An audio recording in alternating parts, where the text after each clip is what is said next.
I'm Bjorn Eiler. I'm the co-founder of the Khalifa Eiler Institute and of Glitterpill LLC. I work every day to counter violent extremism and build healthy, peaceful, and thriving communities.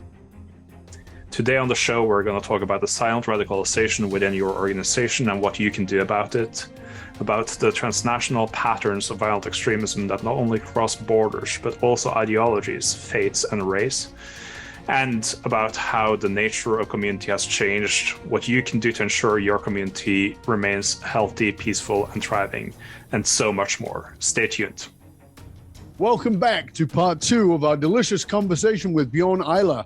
Now, if you didn't catch part 1, please go back and listen. It's fascinating. He talks about how he grew up in Oslo, in Norway, in a multicultural environment, talks about being literally in the presence of a violent extremist attack and dealing with that. We talked about fighting the headlines that we're all being indoctrinated with that do not take into consideration the complexity or the context of any situation. And we talked about how to deal with people who have radical ideas, how to confront that, whether it's in your community or whether it's at your dining table. And one of the things we talked a lot about was the need for human beings to belong and what cost we will pay in order to do that. And that kind of had us finish off on this need for community. And a lot of Bjorn's work with his wife and partner and with other groups has been a lot about building these communities. And I want to pick it up there because I wrote a book about leadership in 2015 called Fiercely Loyal. And one of the things I said in that book was that I talked about the 4 C's, collaboration, and some other things. But one of the things I spoke about was community. And I said, don't build a business unless you can build a community around it. And I've flipped that since the pandemic and said, we need to build communities and then we can put businesses in them, because we are so desperate for community. And where I want to start with you is, you've been involved in this work for a long time and you've done it internationally with some very big organizations, like I said at the beginning of part 1, with the UN and et cetera, and the EU.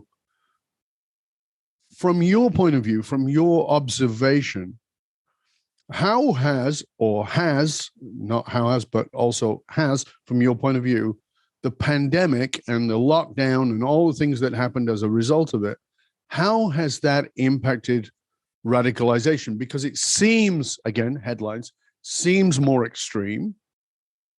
Do you see it that way, or do you see something that we're not seeing? And if you do, what are we missing? That's a good question to which I don't have a definitive answer.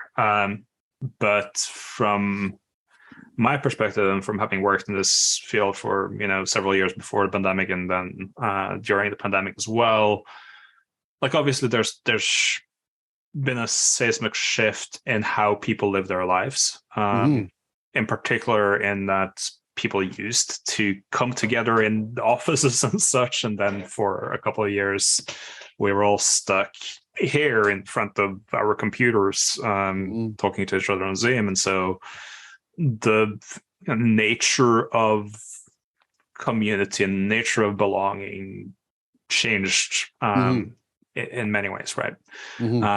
However, still, we do have like the very local offline communities. We now also belong to global communities. And that's a really fascinating shift. And it really happened before the pandemic, right? With the rise of social media as well, where I went to an international high school 15, 16 years ago.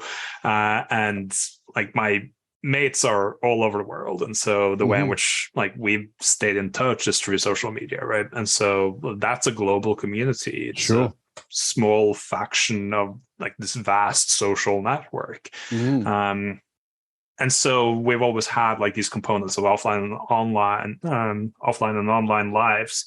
I think during the pandemic, we went more online. And so it became harder for some people to stay rooted in the offline world. And at the same time, people got drawn into some conspiracy theories surrounding things like vaccinations and like the origins of COVID, etc.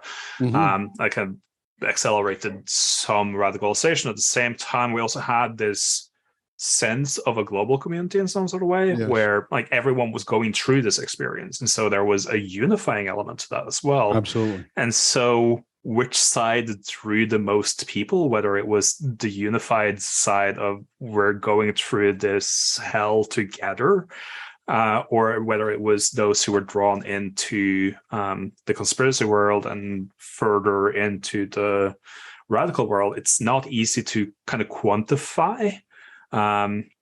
We have seen shifts in the threat landscape where, before the pandemic and really before ISIS breaking down in Syria, there was a larger threat in Western Europe and North America from Islamist terrorist organization. Now that's shifting more to be far-right organizations, white nationalists, conspiracy theorists of different sorts. But those aren't necessarily tied as much to the pandemic and the consequences of that as they are tied to a bunch of other things that happened in the world. And so it's hard to attribute that as well, right? But in the post-pandemic world, we are seeing really a rise of extreme right radicalism, as I talked about, and it's in the political space. And this is why I wonder what you battle with, because in the political space, you've got Hungary. Yeah. You've got Brazil. You've got Le Pen in France, who almost won, got pretty close.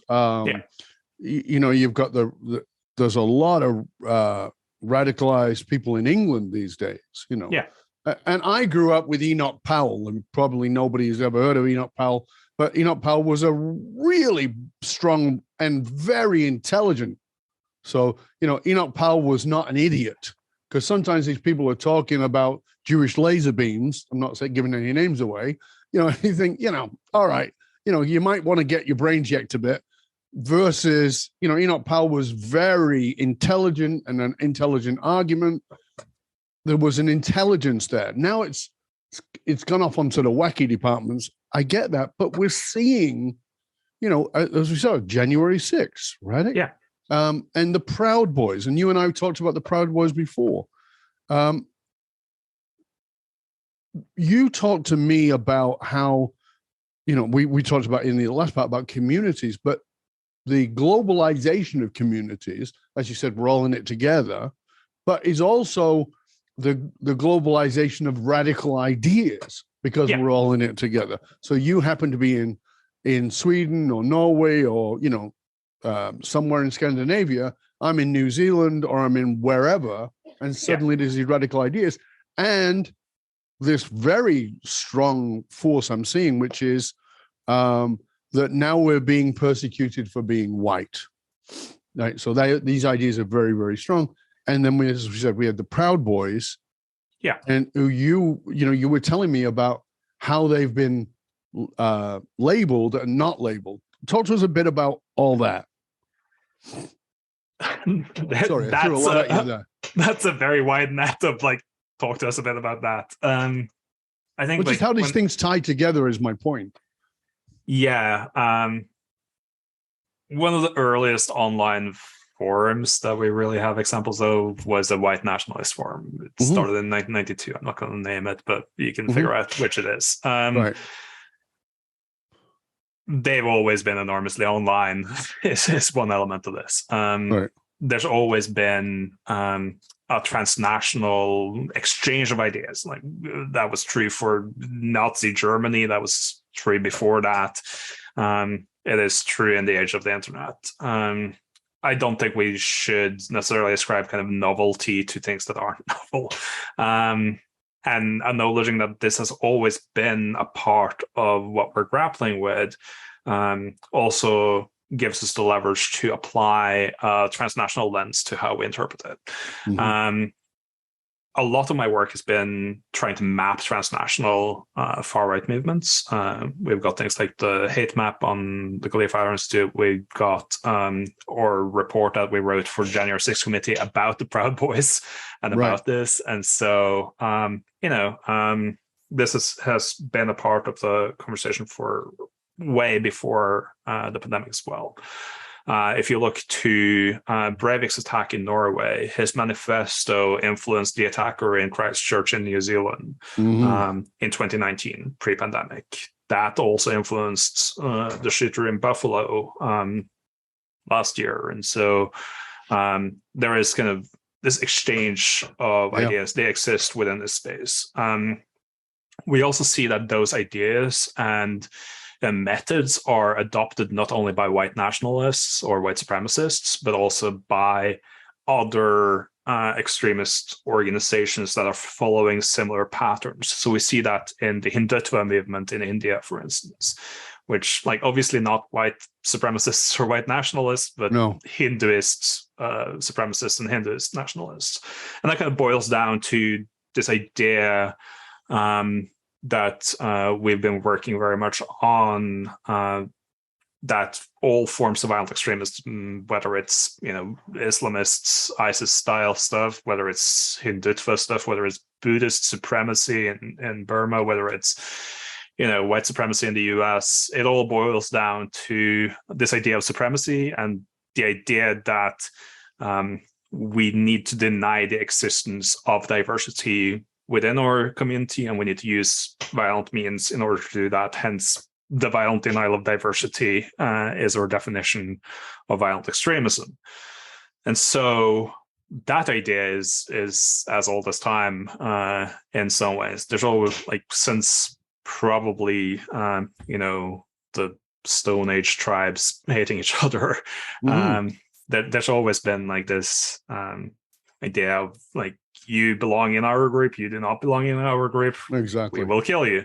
And so the most radical idea in the history is pretty much the idea of equality, that we all have equal value, we all have equal rights, we all have like an equal right to justice and to dignity, and to be seen as dignified human beings. And so, like, all of that ties together as well in some way, right?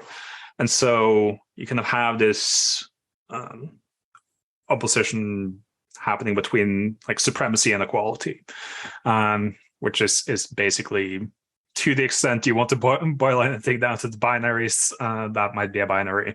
Yeah. And so, like, the question that we've been asking is, how does this idea of supremacy spread? How does the Nordic resistance movement here in Norway influence groups like the Proud Boys in the US? How does it spread to Canada? How does that in turn spread to New Zealand? How does that influence groups in India?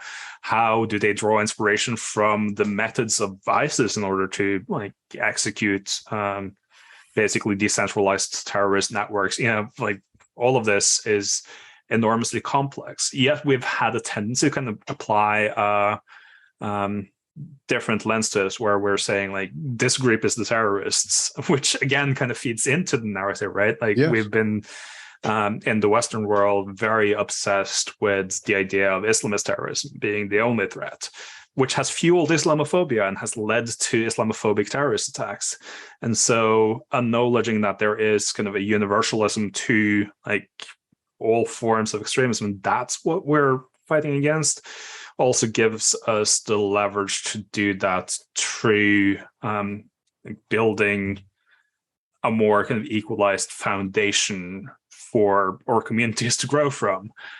So we're back to that again, where, but then again, when we look at this idea of supremacy, this is oftentimes race-based, oftentimes religious-based, but it's also economically based. In a neoliberal world, we are the civilized people. And I'm like, listen, you bunch of assholes, you're just the British and the French and the Belgians back in the day, and the Italians back, Spanish back in the day. I mean, it's no different. Well, we're civilized, so we'll go in and teach these people how to be civilized. Well, what if their way is better for them? Not necessarily for you, but for them. And we do a lot of that a lot of the time, and we do it certainly under the banner of keeping peace. But I think that every modern war, when I say modern war, certainly in the last 100 years, has been based on peace, right? And you can't create peace with war, but that's kind of what we've been doing, is this idea of supremacy. We're more civilized, we're more calm, so we're going to do this. And we're more calm, so we're going to blow you up. Like, yeah, I mean, it's just like crazy. And at the same time, we're pretty ignorant about the consequences of that. So, for instance, we know there is slave labor creating the batteries for your electric car so that you can be more ecologically conscious and not plug into fossil fuels. Well, yeah, I mean, I like electric cars too, but, and then you're plugging them into a grid system that in your country is probably using fossil fuels to fuel the grid system, and it's a grid system that's fallen apart, which could collapse the entire system anyway. So you'll have no car and you'll have no internet. So shut up and have a sandwich. I mean, it's kind of like, again, it's this. I think people get overwhelmed with the complexity, and it's my idea, not the truth, that people jump onto radicalization or extremist thinking because it's simple. Yeah. Because they go, this is the problem. I want to solve the problem. The problem is those people from that place who believe this thing, so we're going to do that. You do work with these wonderful organizations, these powerful organizations, and you do it with organizations as well as communities. How do you hold them accountable? Because they often throw their hands in the air and say, it's too much. We don't know what to do. How do you hold them accountable? There's a lot of, this is too much, this is like too complex. There's a lot of, this is not our responsibility style things, because like a lot of the companies we work with are platform providers, social media platform providers, right? And they take, say whoever is publishing, it's their responsibility and not us as the people who own the place they publish, which there's been legal debates going on over for decades at this point. There's going to be Supreme Court rulings in a couple of weeks on some of that in the US context, which is going to set the precedence for the rest of the world, etc. But ultimately, the way in which to hold companies and organizations accountable is to also understand them as communities of people, right? Like even within relatively Facebook and relatively faceless organizations like Facebook, but also YouTube and Microsoft and other large tech companies that came together, for instance, in the Global Internet Forum to counter terrorism to try to address this issue. There are individuals who have been driving for that. And so finding those individuals and working with them, not necessarily to tell them how bad their companies are, but rather to show them this is how you can solve this, is really the best way of holding organizations accountable. Find the key players, help them do better. Don't just point at everything they're doing wrong. And so largely they are very aware of all the things they're doing wrong. And so that's another thing to appreciate, right? And so when you boil it down to the people, I really kind of pick up on and what's said behind your head there of staying curious. Our approach to working with people is always have them explore options, be curious about why things have gone wrong, but also how can we make it better. And so that goes for large international organizations. It goes for the UN. It goes for the EU. It goes for these vast companies, etc. That at the end of the day, the best way of getting to a place where we can make things better is by working together with individuals there. Does that at all answer your question? Well, let's say that I own a company that is a small to medium-sized company, meaning, we're probably doing between 1 and 10 million a year. Yep. We maybe have 30 employees. It doesn't seem to be that big a problem for us. We could have 300 employees even at that level, but what can we do? Because we talked about a lot about this at the end of the first part, which is human beings need a community. Yeah. And at the same time, businesses are feeling, particularly right now, they're feeling overwhelmed with trying to stay afloat. There's a potential recession. There's the Great Resignation, which was a reevaluation of people's values. There's quiet quitting, people showing up and not really doing anything but their basic job. Yeah. And now you want to throw something else at me, which is I got to create a community here to help de-radicalize my company, my community. Where do we start? Like if I'm that leader, if I'm that CEO or whatever it is. I mean, this is actually something we do with companies through Glacier Pill, right? And where we start is usually by trying to understand the company's position within the world. Like, what are they doing? What are their services? How are those services affecting the users of those services, etc. Right? And so, say for instance, you're running a hotel, like how can that hotel be used? It can be a convening space because you have conference rooms. It can be used as housing for refugees, as we saw with protests in Ireland and the UK lately. It can be used for housing people who will go storm the Capitol, as we saw in DC. And so like all of these things affect how your business interacts with its surroundings in different ways. And there are responsible ways of doing that, and there are irresponsible ways of doing that. There are ways in which will ultimately be damaging to you, and there are ways that will not be damaging to you. And so ultimately, we're just trying to get companies to do things that will not be damaging to them, and instead rewarding for them, right?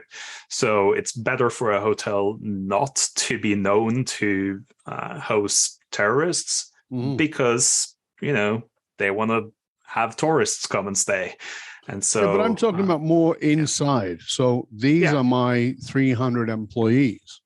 Yeah. Right.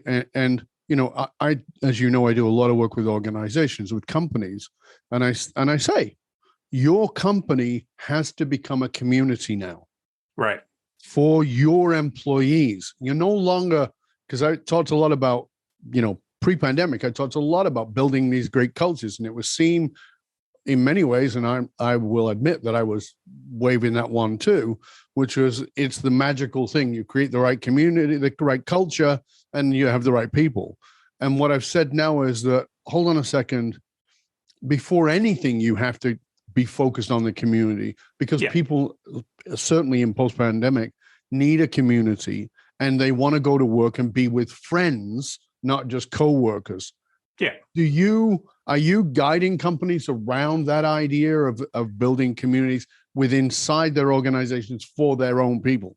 We've been doing a bit of that as well. And it boils down very much to the same thing, right? Like where you want the community to be healthy within the company, because that also benefits you. Of course. And this is like where this idea of like appreciation for diversity, for instance, is a really key element. If you have elements of your company can pull off into strange directions and not really communicate with others, because they might believe they are supreme compared to someone else, like whether that is like the developers within like IT are like pulling off in that direction and not really speaking to these other people who are using the internal tools that they're supposed to develop. Like, that's bad for your company. And it's goes down to the same thing of like, they feel a sense of belonging there, but not in the whole. And so figuring out how to create a space for the whole, but also how to get people to appreciate that, like the fact that these people come from a different place than us. They have a different educational background than us. They have a different way of using the tools that we are using than us. They have a different way of talking to clients than us. They have a different way of engaging both within and outside the company than us. That is a really, really valuable thing to have within the company, because you can learn so much from someone else, and you can create and foster a space within which people really can step it up and thrive both as individuals and as communities, by creating this healthy sense of diversity in terms of like how you're thinking about things, being a driving factor, right? So like, we do that. Right, that's good. I mean, because one of the things that I speak about is that, I get sick of hearing about diversity as much as anybody else does. But one of the things that I am fierce about is the need for cognitive diversity, because if you've got a group of people that you've hired who are black, white, brown, green, purple, striped, doesn't matter if they're all thinking the same, you have no cognitive diversity. And so, it's the cognitive diversity of, you may not have thought of this way before, but what about this? And instead of going, well, it's different in your country. No, hold on a second. Let's apply that thinking for a minute as a strategy to see if there's another way of looking at this that we've not considered. And that cognitive diversity is so vital. And so, which brings us really in a circle to where we started, which is the inclusion of these radical individuals. We talked about Tony McAleer, and certainly we know some other people in common. In your experience, aside from Tony, of course, because he's been a guest on the show, who have you seen who's taken that radical path and then transformed it, and how are they making a difference? Because I want to give a seed of hope to somebody who's going, oh my God, my son's gone down, or my daughter's gone down that road. Is there somebody you can think of in that context? There's a couple. There's Arno Michaelis, who's a former right-wing extremist from Milwaukee, who's turned his life entirely around, and is working with Pardeep Kalika, who's lost his father in a shooting at the Sikh temple there, which was executed by someone who was a member of the same organization Arno was a member of back in the days, and they are doing excellent work with like youth communities within Life After Hate, Greater Milwaukee. There is Serve to Unite, and Life After Hate is another organization that's also largely driven by formers. There's this guy in Denmark who's a former left-wing extremist who's now running a great youth center outside of Copenhagen. There's people here in Sweden who's been involved with really heavy Nazi movements who are now really working to help other people off those paths. There's many great examples of individuals who have turned around and of groups that have turned around. It's possible to change. I also want to pick up on like what you're saying about like radicals. Like, yes, all of these people are radicals, but so are you and I. Like, absolutely. As I said, like the most radical idea is I proudly hold that as radical because I'm not conformist. Yeah. And so I think like part of what we need to achieve as well, and this goes within like companies and then business culture as well, is, celebrate radicalism as long as it's non-destructive. I very specifically say I work against violent extremism, which has the violent component there. Like in some people's eyes, I'm fairly extreme as well. Try not to be violent about it. But, the component we're dealing with isn't necessarily that people are thinking differently than us. It's the fact that leads to violence, like whether that is manifesting in racism or whether it's manifesting in terrorist attacks, like it's all violence.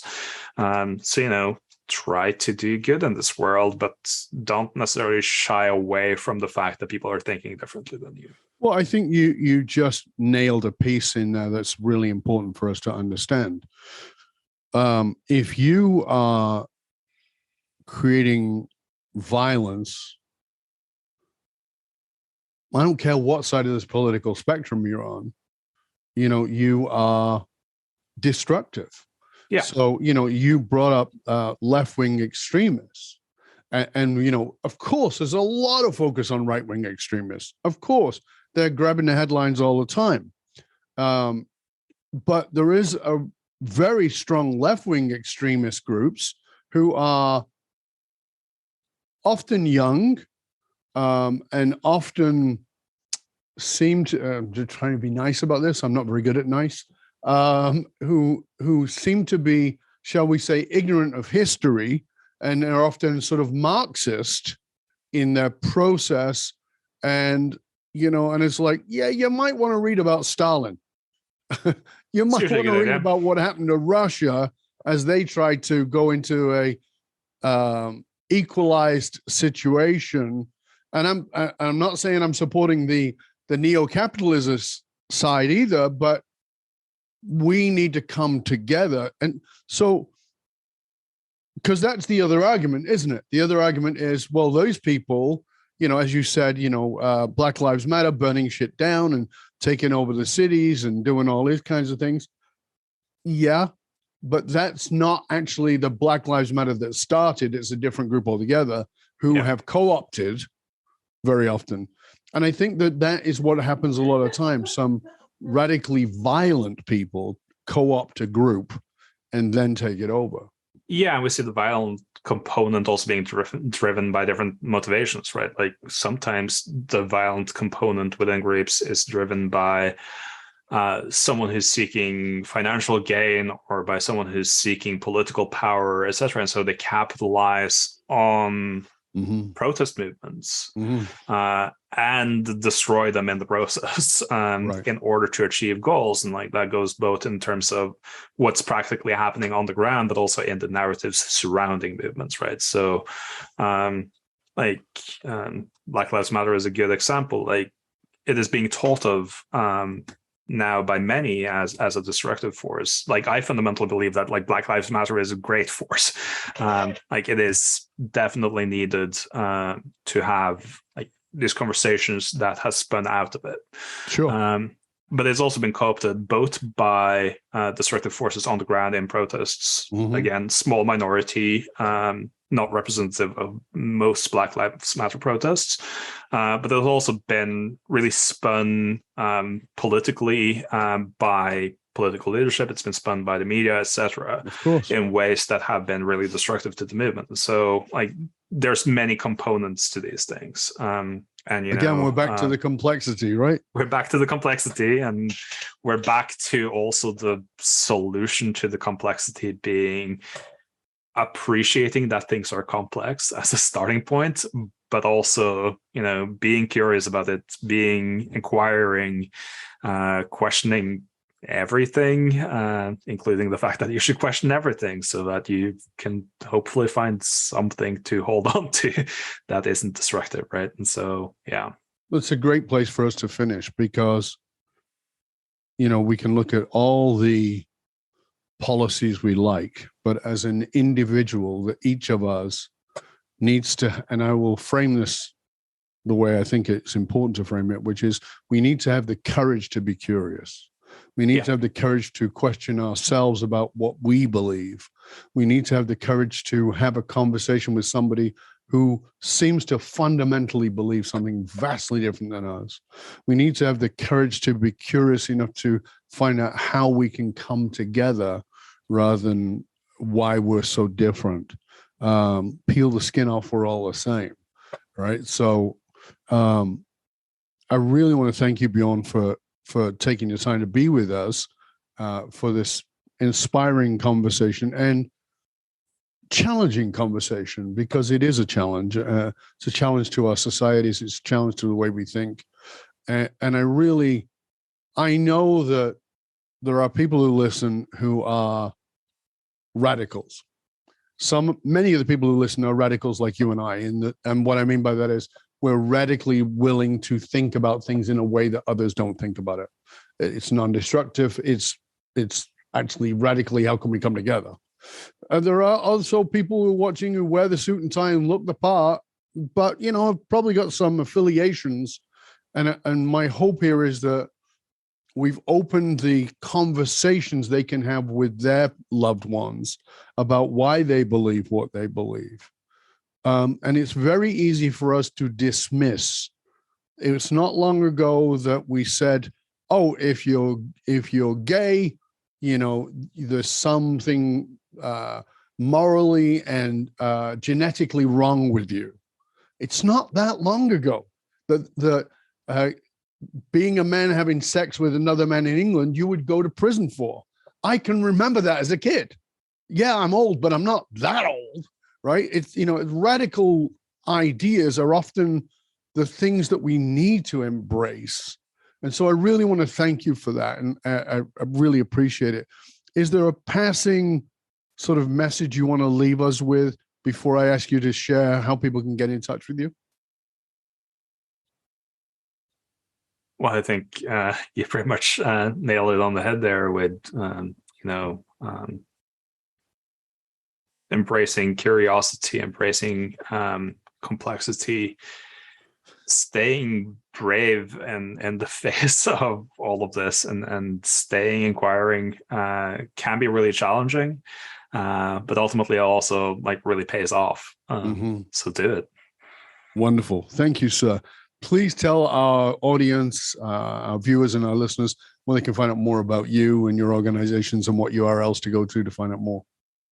I think as a start, glitterpill.io is the address for our company that helps companies deal with violent extremism and radicalism, whether that's internal to the company or within the larger impact of the company in the world. And then through the Khalifa Eiler Institute, we're doing community building and peace building work. So that's also worth checking out on khalifaeiler.org. Wonderful. Thank you. We'll make sure that all those links are published in the show notes so you'll be able to see them. And, you hear me say this at the end of every show.